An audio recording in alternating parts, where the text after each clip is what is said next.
Hey guys, in this video we're going to cover the instrument input in the back of the Grandmother, which allows you to run any kind of gear through the Grandmother's signal path. And in this video I've got this Jaguar here, a guitar. So let's just plug it in and see what kind of sounds we can make. So first, just a quick tutorial on how to get this to work. First of all, just plug your guitar into the Grandmother. There's an instrument in jack in the back, which is 1/4 inch. So I actually found that when I just plugged the guitar straight in, the signal's kind of weak. So I ran my guitar through an active DI and then through a mixer. And this also allows me to plug in different kinds of things in the mixer, like a bass, a mic. All right, next let's talk about how to actually get the sound of the guitar to be heard. So a lot of people ask me, they plug in the guitar in the back and they can't hear it. So you have to think of the Grandmother not like a guitar pedal, but more like you're adding another oscillator. So anything that the oscillators would go through, the instrument input will go through as well. So it'll go through the filter, it'll go through the VCA and the reverb. The important thing to note here is that the VCA is the volume, the thing that controls the volume of the sound. And by default, the volume is all the way down unless some signal brings it in. And typically that envelope generator is the thing that brings the volume in and out, which is controlled by the keyboard. And that's basically what's preventing you from hearing the oscillator right now. So I have to press the key down. What this is doing is every time I push a key, it triggers the envelope, which in turn controls the volume of the sound. And that's how you're able to only hear the oscillator when I push a key down. And the same thing applies for external instruments. So there's two ways to do this now. You can either play the keyboard as you're playing guitar, and the sound of the guitar will come in whenever the key is down, including the sequencer and the arp. And I'll demo that shortly. The other way to do it is if you want to treat the Grandmother like a standard guitar pedal, you have to switch the VCA to drone mode, which effectively turns the amplifier on always, regardless of what you're playing. So if I switch it to drone here, you can hear that the oscillator sounds even if I'm not pressing anything. So to turn the Grandmother into sort of like an effect unit, you would bring down all your oscillators so that there's no signal going through. You switch to drone mode, and now we're not hearing anything because the volume here is down. But effectively now the volume is all the way up, so it's ready to receive stuff, including the guitar. So now we can play stuff.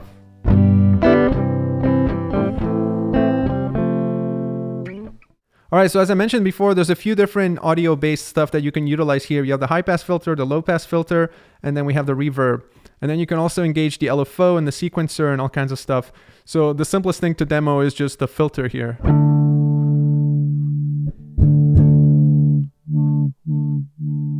Let me put an LFO on.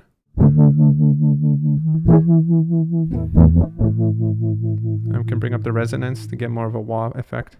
Of course, you can make this slower. You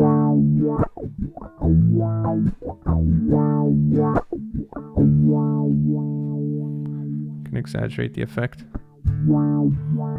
And you can make it a square wave or something else.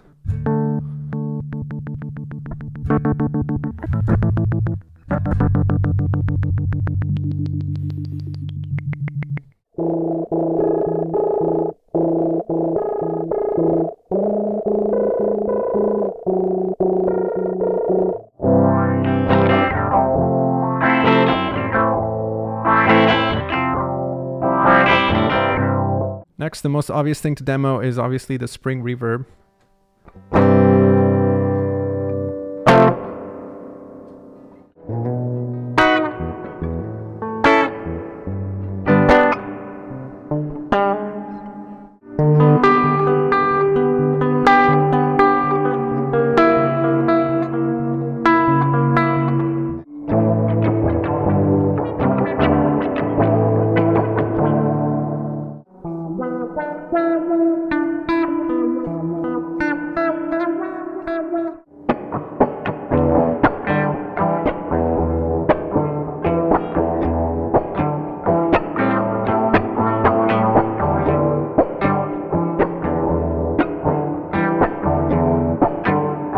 Let's try patching the mixer through the high-pass filter.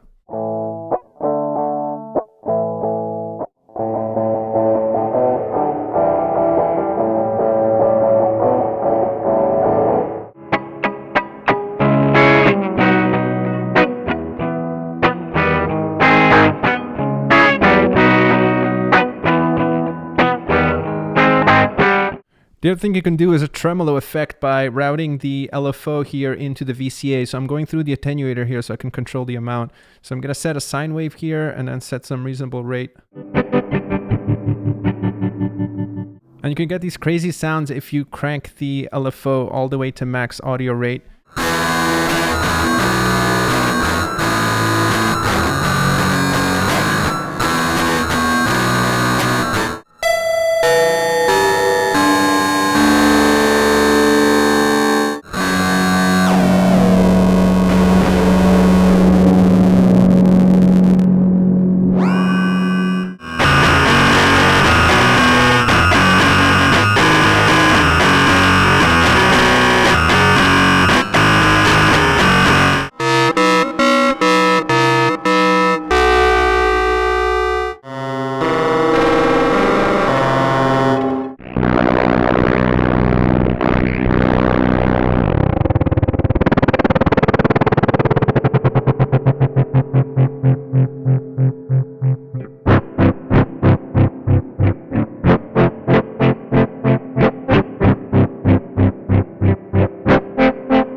So far we've been using the synth in drone mode, which if you remember, just keeps the volume open the whole time.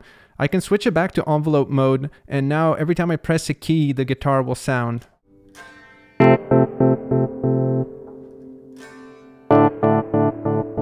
Which obviously is not super convenient because I need both hands on the guitar. So another way you can do that is you can free your hands by relying on the ARP or the sequencer, which will just fire gates at a steady rhythm.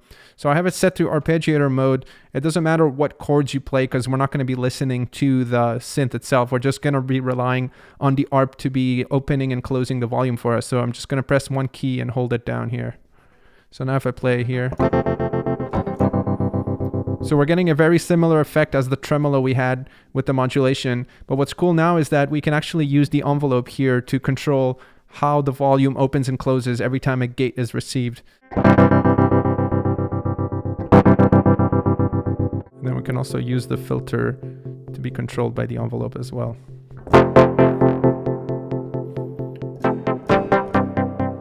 So we're getting much more interesting kind of rhythmic effects.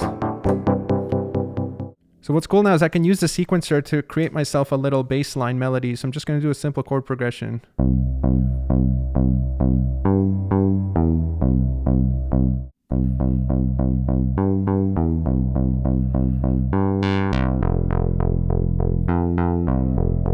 So now I can play guitar with this.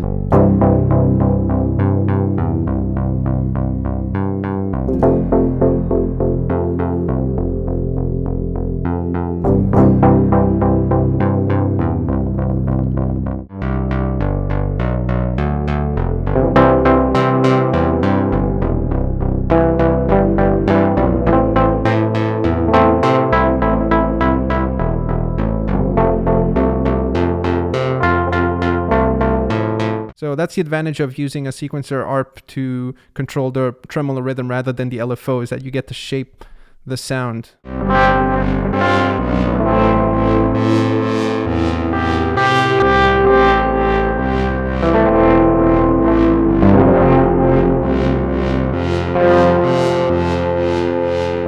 Yeah, another simple thing you can do is just add noise, which might sound a little weird, but it could add some character to your sound.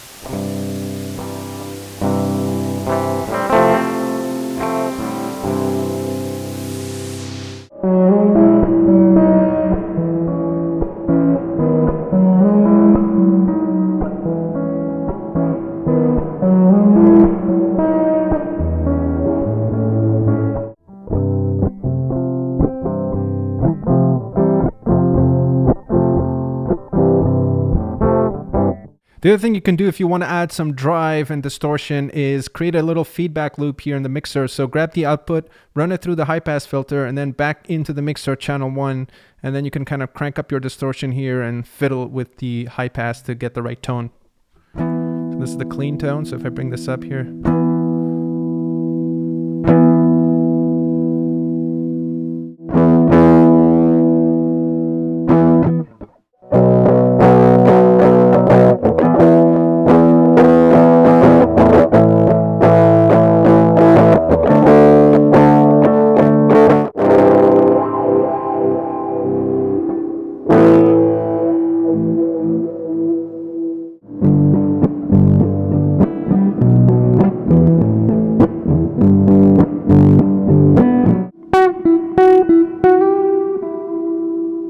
And as I said earlier, I'm running this through a mixer, so I've just rerouted this microphone to also go through the Grandmother.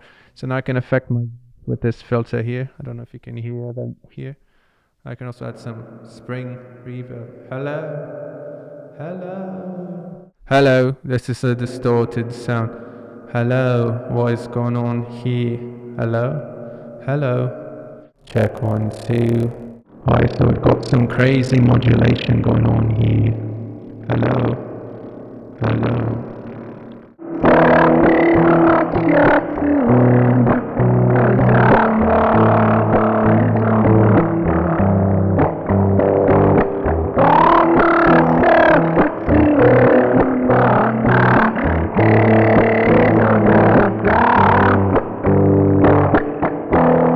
All right, I'm going to wrap it up there. Hopefully this was interesting. So yeah, the Grandmother is pretty crazy for processing guitars or any other instrument really. You can run a bass, vocals, flute, why not? As long as you kind of amp it up and then run it through the instrument input. So you have to be a little bit creative if you want to find some interesting sounds. I had to kind of fiddle with this for quite a while till I got some stuff that sounded decent. Obviously there's the standard stuff like the filter and the spring reverb. And of course, the filter has CV jack, so if you have an expression pedal, you can put that on the floor, run it through here, and then you get kind of a wah effect, which is kind of cool. And obviously, you can mix and match with the internal sound engine here, so you can bring up the oscillator and have that play with it. And if you had an envelope follower, which is not part of this circuit here, which tracks your audio from your guitar and creates a control voltage, that would be another cool thing to put here as well to get some auto wah effect. And obviously the spring reverb sounds fantastic. So yeah, pretty cool little tool for processing sounds for sure. Obviously you're not going to get this if you just want standard like guitar effects. You're probably better off just getting guitar pedals for that. But if you already have the synth and you kind of just want to experiment and run some weird stuff through it, definitely a cool possibility. Dirty it up a little bit, run it through a Moog filter, nice spring reverb. Can't go wrong. So try it out for sure. All right, thanks for watching, and I'll see you guys in the next one.